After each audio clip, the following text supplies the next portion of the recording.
Hello everyone, it's me, Extra Normally, but you can call me Alan. You can call me anything you like. You can call me stupid, you can call me ugly, you can call me a multitude of different mean names. What are we doing here today? I want to make my first comic. Now, I've made a couple 4-page comics in the past, but they were very bare bones in terms of what they were trying to do. They were just very simple stories. What I am wanting to do right here, right now, starting today, is making my very first comic. Now, before I get into what I am going to be doing over the next, 6 months to a year, I haven't really thought of a timeline for this. I want to make a comic because I am a creative soul. And that sounds very lame, and it is very lame, but I have a drive to make things. Over the past year, I have been delving into how to do art better for the specific purpose of one day making a comic. Now, there are a lot of issues with the idea of, one day I am going to do something, but never really getting around to do it. And I have been making excuses for myself, okay? I have been saying to myself, oh, one day, I'll get around to it. It's my dream, of course, but I'll get around to it. But I never really sat down and said, okay, I am going to do it today, or I am going to work toward that today. And that is what these videos are going to be for me. They are going to be that accountability, that drive, if you will. Now, I have a background in English literature. That is what I got my bachelor's degree in, so I am very passionate about storytelling, about writing, about coming up with stories. I love those sorts of things. I have one short story published at my university's literary journal. So I do love to write. I love making stories, and I've always wanted to make a story of my own, but it has always boiled down to how do I want to tell that story. I gravitate heavily towards both written language and visual language, hence the idea of comics. Now, comics are something that I have not really been into my entire life. They have been a discovery of the past 4 years as I have gotten to know different ways of storytelling, and I have really gravitated towards comics because they really combine that visual element with the storytelling element that I adore, okay? I adore it. Now I read a lot of comics, I read a lot of manga, I watch a lot of movies, okay? I am in love with the visual language of movies, and I can do that myself, is what I have been thinking. If I love these things so much, then why don't I put forth my best effort to make those sorts of things? Now, I want this comic to be a sort of portfolio piece, if you will, just a demonstration of my ability that just says, I can do this. And it is really just going to be a way for me to hone in on my skills because I have never really made a comic of this magnitude before. So I think that would be very interesting to document. And my last reason for making this is because I hopefully one day I want to turn this into a full-length project. By full-length project, I mean an actual graphic novel. This is sort of the one-shot that is going to serve as sort of the basis for where I am going in the future. It's going to address my strengths and weaknesses as an artist, as a storyteller. Alright, so I guess that is all of the abstract stuff out of the way, the sort of my desire to create. What is the one shot that I am going to be making? Now, this has been on my mind for probably the past 6 months. It is a concept that I have been developing on paper, and mostly I've been mulling over sort of just in my free time before I go to sleep while I'm at the gym. And inspiration strikes at many different times throughout the day, so I'm always making sure to note those inspirations down. This is a comic by the title of In Circles. I am wanting this comic to be around 30 to 40 pages. I know that sounds like a lot, 30 to 40 pages, and I guess it does sound like a lot, but it's not something that's going to get done overnight. It is something that I am willing to work on. It's ambitious, for sure, but I do think that I can do it. There is no law stating that I can't, so therefore I will. The only thing that will stop me is my own desire to keep on going. Now, for these 30 to 40 pages, I will be working traditionally. I have a knack for traditional art.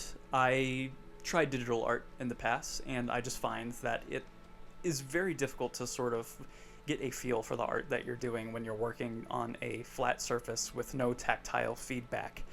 I love the way that a pen feels on the paper as I am drawing, and that is what this is going to be. I am working primarily in black and white, pen and ink, so this is going to follow a pretty traditional comic manga workflow in terms of the way that I am working on these things. Now, what is the genre of In Circles? It is sci-fi light. That meaning that it's not Star Wars, it's not The Inkle, for those who know Jodorowsky's work. It is not bombastic, it's not crazy. I would say it's closer to something like Death Stranding. So this is a sci-fi tale, right? This is a story about two bounty hunters. Their names are Ulysses and Harris. This story is just about two brothers going after a bounty. The thing is that is going to add flavor to this story is the universe. Now, I said earlier that the title of the comic was In Circles. This comic is going to take place in this universe, which is inspired heavily by the world of Stalker, but it differs in a lot of ways, and I'll get into that more. Essentially, what the Circle is smack dab in the eastern portion of America.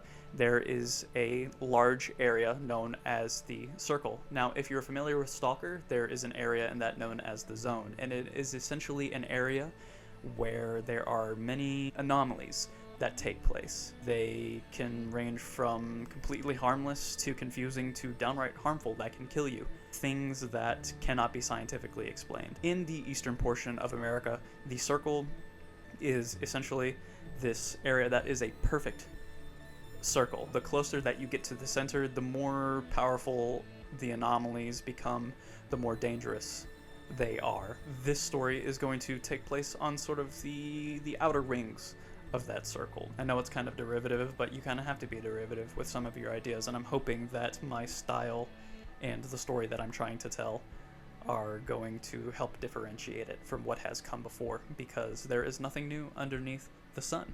So let's talk about some inspirations that I have for this comic. I already mentioned Stalker. This universe is so interesting. I want to see more of it, and that is kind of what kickstarted all of this. It was me thinking, well, if I want to see a story like this, then why don't I just make it myself? I was very interested in sort of the world that it was in, how, you know, you have these unexplainable phenomena, and I thought that, you know, it would be very fun to sort of play around with fun things that could happen in a universe like this, the mysteries that surround it, sort of how it has impacted the rest of the world. Stuff like that we don't really get to see in that movie. Another one of my biggest inspirations is Naughty Dog's The Last of Us and The Last of Us Part 2. Primarily The Last of Us Part 2. What I love most about these games is just their environments. They show a dilapidated America where these skyscrapers and places that we know today to be these bastions of order, they have been turned into a place of chaos that have been reclaimed by nature. I really love that. I love the visual language in that, and I want to incorporate that into this story. I want to show an America in this story that has been retaken by nature. So that means crumbling skyscrapers, rivers that have cut through the middle of towns. Another thing that I am very interested in, it's the Odyssey.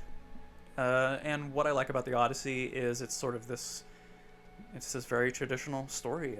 It's the hero's journey, essentially. It's the idea of going from one place to another, encountering many different hardships along the way. I love that way of storytelling. Another one of my inspirations is Hideo Kojima's Metal Gear Solid. Now, the tone of this comic is not going to be as bombastic or silly or crazy as Metal Gear Solid, but I do love Yoji Shinkawa's design of the world, and I love that militarism that is present. I want to incorporate some of those elements into my character design, and I also love the themes of Metal Gear Solid. It's this idea of, you know, sort of context, the ideas of free will, stuff like that, and which I can go on and on about all day. But if you want to read more about it, go over to serenescreen.wordpress.com. Link will be in the bio if you want to see my reviews on the first 3 Metal Gear Solid games. Another inspiration, and we're getting into sort of the musical inspirations right here, is Lord Huron's Long Lost.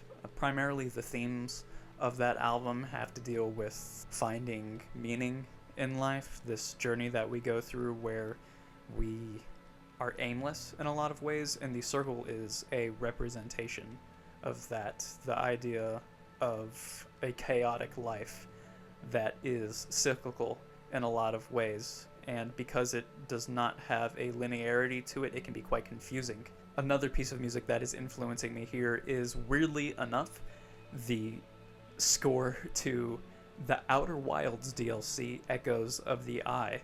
I listen to this all the time, and this score is amazing. The game is amazing, so play it.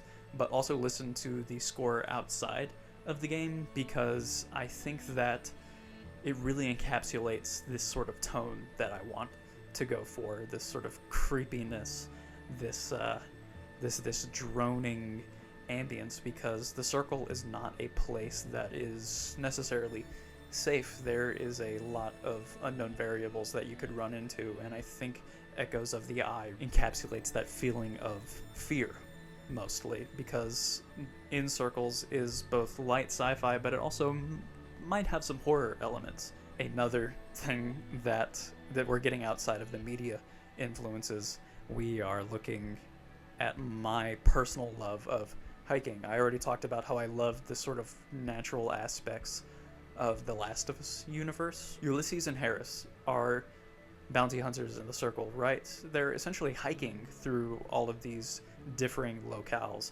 and I just love that idea of maybe turning a corner and coming across like a beautiful waterfall out in the middle of the woods, but instead here you're moving through a dilapidated city, and you turn the corner and you come across a waterfall, but this time it is coming out of the side of a skyscraper, or maybe some sort of like old stadium.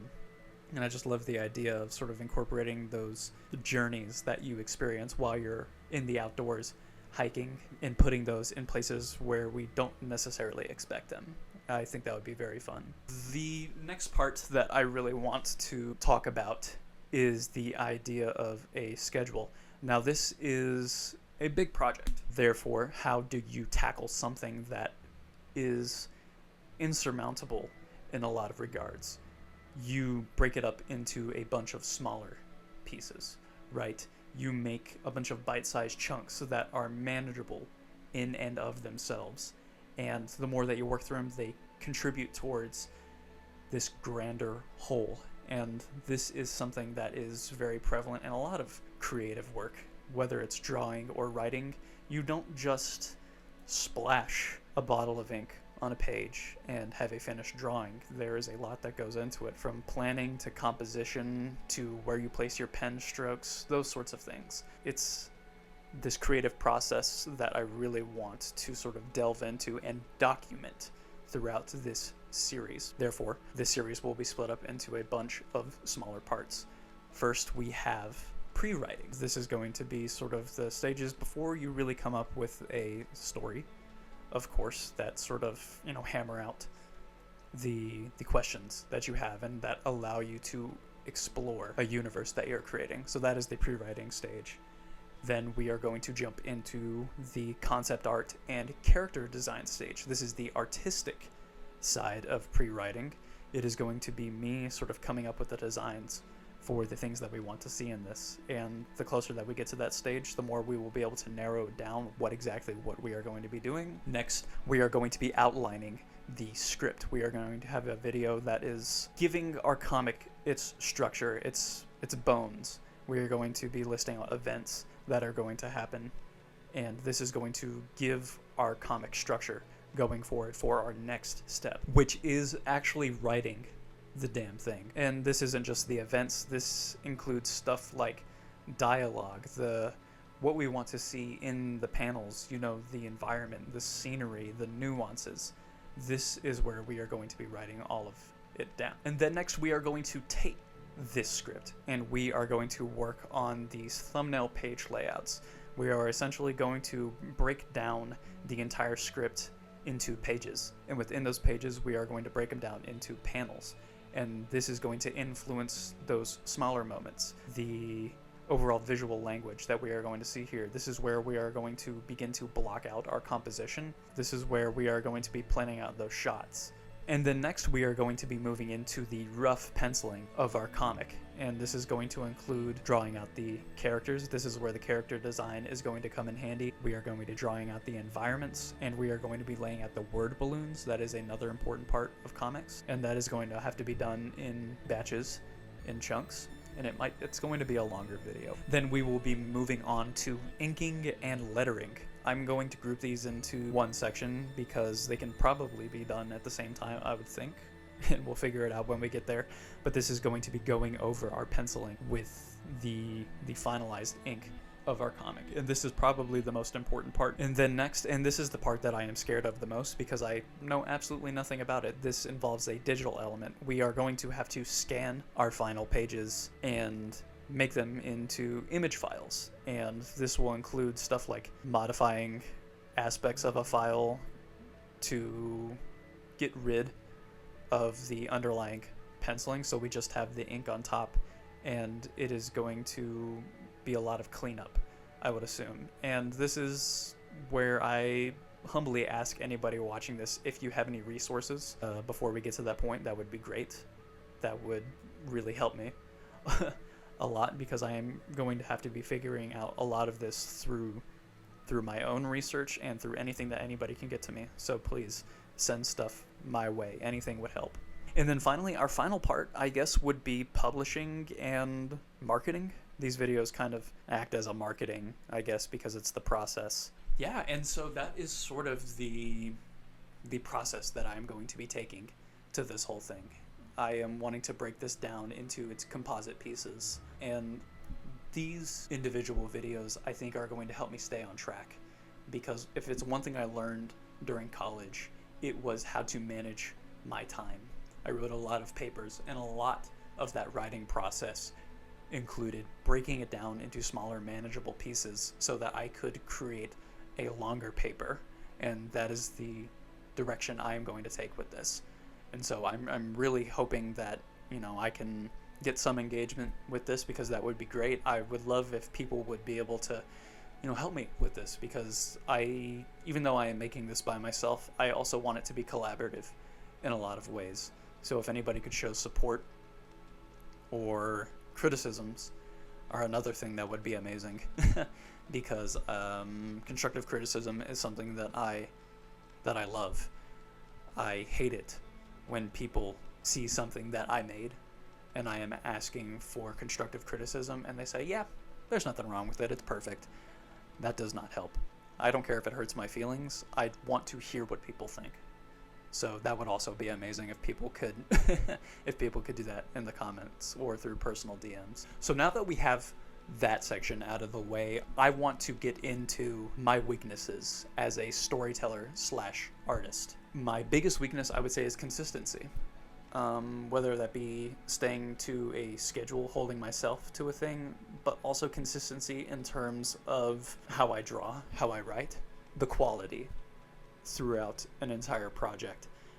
And this is going to require a lot of editing on my behalf, but also a lot of peer evaluation. Another issue that I have, and I think that this has come across through everything that I have been talking about today, is this is my first time doing anything like this. This is all new, and it's very scary to me, and I have a lot of hang-ups. I'm scared.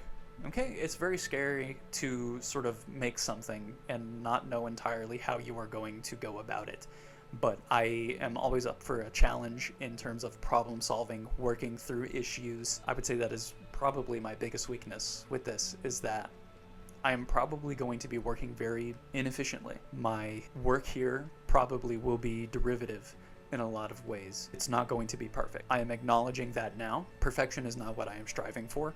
I am striving for executing my vision to my best ability. This being my first time, I don't expect to hit it out of the park. So those, I would say, are my biggest weaknesses. Now, what will I be using in terms of reference material in order to help me create this comic. First we have Vagabond, the manga by Takehiko Inoue. This manga I really appreciate for its character design, and I want to sort of use studies of this manga to influence the way that I design characters.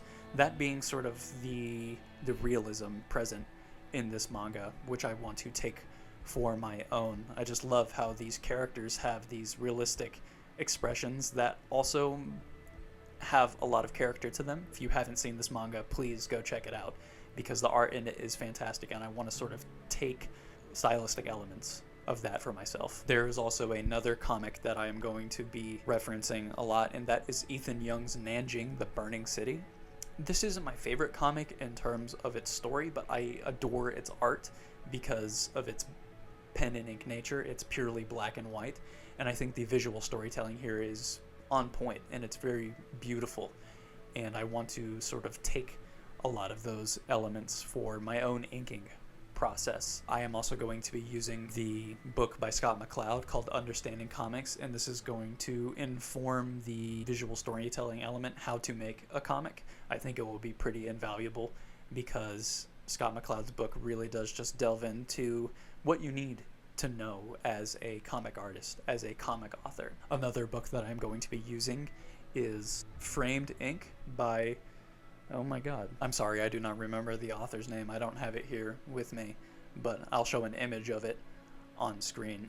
This is going to be sort of my Bible for scene composition, for panel composition, because there's a lot of really amazing stuff in there, because it has to deal with the use of negative space, which really pertains to my desire to do this entire comic in pen and ink, in black and white, sort of that idea that, you know, it's shapes that influence your visual storytelling, the idea that, you know, your shadows can sort of guide your reader throughout a panel, but also the structure can make your readers feel a certain way. And as I mentioned before, The Last of Us is going to inform a lot of the environmental design, sort of these dilapidated structures built by humanity that have decayed over time. There is, of course, Stalker as well, and also the movie Annihilation, because that is sort of the same premise as Stalker with a lot of differences, but sort of those two stories there, those worlds that are there, are going to serve as the basic inspiration for the world that I'm creating. Finally, this isn't any specific piece of media. This is what I'm going to be using in terms of my visual storytelling, and also my narrative is just film. There are a lot of black and white films that I love, that I want to study for composition purposes, for story structure purposes. A lot of Akira Kurosawa films, anything that's black and white, really. Blade Runner 2049 is a movie that I absolutely adore, and I want to study some of the cinematography for that, so expect to see me referencing those things a lot. And these are the things that I am going to be referencing again and again and again as I work through the creative process of this, that are going to give me that baseline for both quality and consistency. That sort of concludes the pragmatic portion of this video, sort of laying out what I am going to be doing in terms of like structure. Now I kind of want to talk about the fun things that I kind of want to try and accomplish with this, these sort of things that I really want to push myself on. First, we have decent cinematic composition, that just being panels that look good, that have great use of shadow, that have use of focal points, shapes, characters that sort of are arranged in a visual pleasing way. I want to accomplish that. I also want to sort of create very interesting character silhouettes, because you're working in black and white. A character silhouette is invaluable because it adds to the visual clarity. And I think a lot of the best characters out there have just this very striking silhouette, and I want to take some of that. I also want to, in my narrative, hammer home the themes of cyclicality, because this world that I am creating is sort of a microcosm of just the idea of life. In a weird way, it's also kind of like, I would say, Dante's Inferno, the circles of hell, and I think part of that is going to be using the visual motif of circles, whether that be concentric circles, compositions, but also narrative circles. I also want to create in my characters, because Ulysses and Harris are both brothers that are in the same profession, being bounty hunters, I really want to create a believable brotherly dynamic between the two. I have a brother myself, and I think that'll help a lot in terms of fleshing out who they are as characters. But also, on that note, I think that because they are brothers, this allows me to create a strong contrast between the two in terms of visual design and the way that they act. And then the last thing that I really want is a brutal and emotional ending. I want there to be some violence in this comic, because I think that between Ulysses and Harris, the main difference between them is the way that they approach situations. Ulysses is a more violent person. He is almost like a wild animal that is tempered by his brother, who is more kind. You know, these brothers, they are two halves of the same whole in a lot of ways. And I want the ending to reflect that, to serve as an emotional climax for the two brothers. Okay, that was a lot of yapping. I hope that people watching this video don't just scoff and say, he'll never be able to do this. You know, this is a pipe dream. This is something that nobody can do.